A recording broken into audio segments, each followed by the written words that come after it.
All right, welcome back to the Sales Integrity Podcast. I'm your host, Sean Pickett, and I'm excited about today's topic. We're going to talk about the difference between a use case and a case study. So the difference between a use case and a case study. These two things sound very, very similar, and there is a lot of overlap, I must admit. But I'm going to really dissect this down because I think it's going to be very useful information for sales professionals that are out there trying to really influence, persuade, convince prospective customers to work with them for the first time, especially, but then also even existing customers. This is applicable for communicating with existing customers for cross-selling, upselling, account growth, and expansion type opportunities by bringing new, fresh solutions to the table that they're not already invested in working with your company. So we're going to dive right into this topic, difference between a use case and a case study. So let me start at the very core of this. A use case would really be an example of how your product could be used by the prospective customer, by the company. So a use case is really exploring possibilities and really walking through logical examples of how your product, service, or solution could be used by your prospective customer. So that's really what a use case is.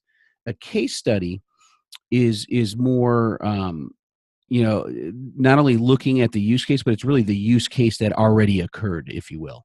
So it was already applied. So instead of looking at how your product, service, or solution could be applied to the situation of your prospective customer, it was already applied successfully by one of your previous customers. So the case study is looking at that example of how one of your existing customers already applied your solution to meet their problem or challenge, right? And to help them overcome that.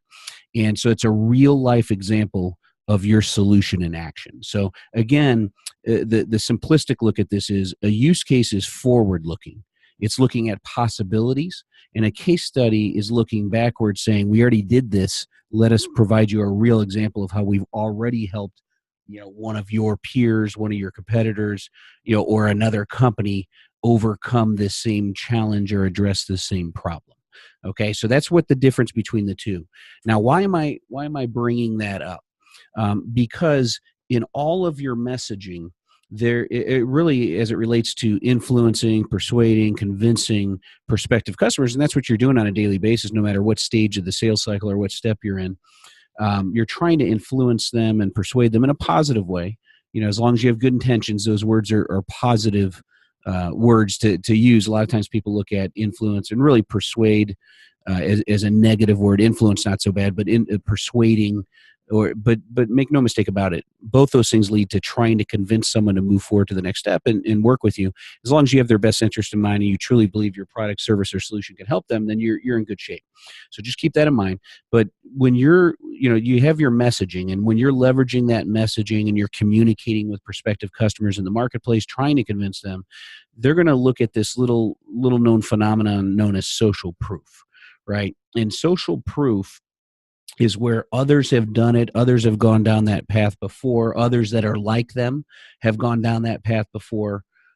So it makes sense for them in their specific situation. People like to feel comfortable that they're not the first one. You will have early adopters that like that cutting edge, leading edge, bleeding edge, however you want to call it. Hey, let me go first. I like taking on that risk type of solution. You're going to get some customers like that, but it's more the exception versus the rule. Most people want to know that you have experience in doing what you're doing and that you're not trying it out on them for the first time, and that they'll be confident you're going to implement the solution that you say you will to help them address their problem or address their challenge. So just keep that in mind. Social proof is a great way to do that. We've specialized in helping others just like you address the same problem or challenges that you're addressing, through our solution, and here are the results that they've received. So social proof is a phenomenon that's used. You see this a lot in advertising. You see it on social media marketing, where people are really putting out ads and putting out messaging and videos that are relevant to the audience, right? The audience that's viewing those ads, that's viewing the videos, they're saying, yeah, that's me. I identify with that type of individual or that type of company that they've helped. So that's social proof. And that's if you're not leveraging that concept within your messaging and your just interactions on a daily basis, then start doing so. And you could do that through the use of, by applying a use case or a case study type approach. And I'm going to get into how to do that here in just a second. And then the other thing you're going to tap into in addition to social proof is the competitive nature of just human beings. Most human beings like to be the best at what they do. At the very least, when it comes to companies, they like to keep up with the Joneses, so to speak, right? They like to make sure that they're on par, at the very least, with their competitors. They're on par with them, and preferably that they're better than their competitors, that they have a competitive edge or advantage over them, right? So what you're going to do, and this is how you apply it for both a use case and a case study, and I'll end with kind of honing in on the real difference between the two and why even split hairs here. But what you're really going to do is weave that into your messaging. So for instance, if you're calling and you're cold calling on the phone, or if you're just met someone at a networking event, or you had someone facilitated an intro to a target market prospect, you would say something like this: we help whoever executives they are. So if they're a chief executive officer, if they're a chief information officer, CIO, COO, CFO, whoever they are, you're going to specialize in helping them. Just make sure you're being truthful that you have worked with other similar roles at other companies, similar type people. So make sure you've worked with other CIOs, for instance. But if you say, we help IT executives in the insurance industry, achieve, 10% growth in earnings year over year, our customers experience these results after working with us, and I'd like to share with you how we helped your peers experience such results. That's going to capture their attention if they are a CIO in the insurance industry and they're seeking that type of growth or that type of result. So really, you're going to make sure that you're saying, I work with people like you in your industry to address this type of challenge or problem. Our customers experience this type of result after working with us, and I'd simply like to share with you how we help your peers experience such results. So I'm kind of paraphrasing that. Of course, when we're coaching, sales professionals and coaching our clients and consulting with them, we build all this messaging out and do a lot of the work to understand what these use cases and case studies are and kind of get that into our templates and all that. But I gave you a basic framework there that you can leverage so you can get the gist of it here in the podcast episode, that you can start immediately applying that in the real world of selling. And what that's going to do is tap into social proof. Hey, I work with others like you exactly in your role and in your exact industry, address the exact challenge and issues that you're most likely facing, and our customers experience results that you most likely desire after working with us. And I'd simply just like to share that with you, see if it's applicable for your situation, right?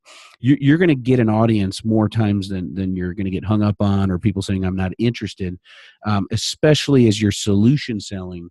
Because a lot of times if they didn't just have a budget for it or they weren't actively looking for it, but you shared this type of messaging with them, they're going to at least be curious because of that social proof meets competitive nature. That two-step that I talked about just previously, they're going to be interested in at least having a discussion and have you simply share with them how you're helping their peers. And peers is really kind of a clever word for competitors, right? Now, it's a small world out there. A lot of times, executives will change companies, so they do see them as peers that they can network with and learn from and all that. So they like to hear about what they're doing just to keep up with them. But of course, everyone wants to be the best. They want to be known as the best. So that's the competitive nature of that as well. So that's how you would leverage this type of an approach for a use case and a case study. Now, let me really get down to brass tacks here and why I'm splitting hairs between the two. Most of the time, case studies are seen as this big formal thing that occurs within an organization, tightly controlled by the marketing department, for instance. And there's a certain brand and image that needs to be portrayed in a case study. It needs to be this really nice looking marketing slick that has nice images and more detail, a lot more detail into what went on with the solution and the implementation and all that good stuff. And that's actually true. Most companies of size, mid-market to enterprise level companies, if you're selling for one of those larger companies, there probably is a process that's put in place and you can't just go willy-nilly creating your own case studies. However, that's why I kind of flip the script a bit and call it a use case. So no matter what size company you work for, no matter what you're selling, you should understand all the possible scenarios of how your solutions can apply to your customer situation. You should have a target market list of companies you're going after. You should organize that within industries and roles of people you're reaching out to within those companies. So that way, if you neatly organize it, where in this call block of time, or when I'm reaching out through social selling on LinkedIn, or whatever I'm doing for my tactics to generate leads, what you want to do is make sure that you're reaching out to the same types of contacts. So for instance, CIOs. So I'm only reaching out to CIOs only in the insurance industry, or the financial services industry, or the technology industry, or the more you can hone in on that role in the industry and call on 25 of those, or reach out to 25 of those with your messaging, you're going to get in a rhythm of saying the same thing over and over again. And you're going to leverage the same messaging, so you're going to get more done in less time because of that.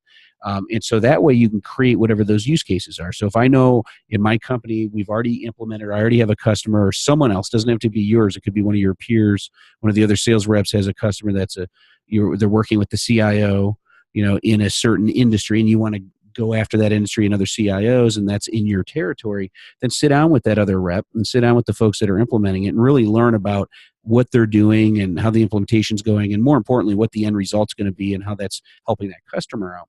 And then you can start to develop what's known as use cases. You're understanding all the possible use cases for your solution. You can weave that into your messaging right away. You don't have to wait on marketing to create a nice case study and all that. And here's a simple power three here, simple 3-step approach for documenting this for yourself, so you have it as a messaging template. It's as simple as 1, 2, 3. The first thing is identify what the problem or challenge was that the solution is addressing. So ask the sales reps, or think about it if it's your own client. When you first engage with that prospect, what was their stated pain? What was the problem or challenge they were trying to overcome? Document that down. And then the second thing is, what is your solution to that problem or challenge? Document that down. Just real brief. You don't have to get too detailed with it. Just real brief. What was the solution? What is that solution? And then the third thing is, what are the results or the outcome after implementing your solution? Okay. If you're midstream and you're a newer rep and you got a new client and you haven't fully implemented it, the results and the outcome you're driving to. So think through that and document that down. So if you have problem or challenge is number 1, the solution to overcome the problem or challenge is number 2, and the results or outcome that's desired by the client is number 3. You got a simple 3-step approach that you can create your own use cases and quickly go to market with. So that's something you can apply in the real world of selling today, right after you're done listening to the podcast here. So that'll do it for today. Hopefully you got some value out of this, understanding the difference between use cases and case studies. Use cases will be a lot more applicable in your everyday messaging, something you can weave in. You don't need a document for. You could just start talking through it, and people are going to understand that. It's going to resonate because of the phenomenon of social proof and then tapping into their competitive nature. And hopefully this helps you in generating a lot more leads, building your sales pipeline, so you have a lot more opportunities to close a lot more business and increase sales and earn more money. That will do it for today's episode, and we will end today's episode as we always do with just a few quick reminders. No matter where you listen to the Sales Integrity Podcast, please subscribe to it. Just subscribe to the show so you get them automatically on a weekly basis. The more subscribers we have, the more we're found out there by other potential subscribers, so that greatly helps the show. We are now on Stitcher Radio, so in addition to Stitcher, we're on iTunes, Stitcher, and SoundCloud. And no matter where you subscribe or listen to us, please provide a 5-star rating and a quick 1 to 2 sentence review. That also helps others find the podcast. So help us grow the show. That would be great. And also, we still have our free 7-day video email course out there. You can go to mastercomplexselling.com to subscribe to that. So again, mastercomplexselling.com. It's a free 7-day video email course titled 7 Steps to Master the Game of Complex Technical Selling. So that'll do it for today. Go out there in the sales world today. Help your customers buy what they want, what they need, and what benefits them. And most importantly, go out there and make it a great day.